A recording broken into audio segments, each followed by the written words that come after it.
Hey, what's going on everyone? Here I got this 2011 Mercedes-Benz GL350.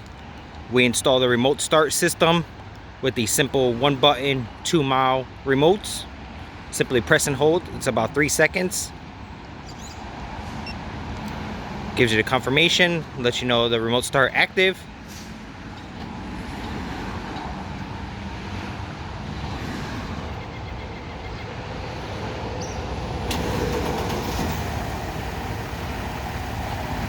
Vehicle will start up, run for about 15 minutes, and then turn itself off. Also with this remote, you can lock and unlock.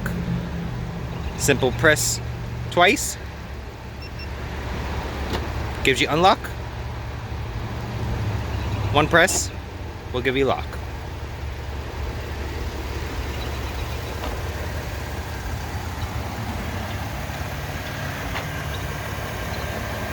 If you press and hold it again for 3 seconds, we'll shut it off. Thank you guys for watching.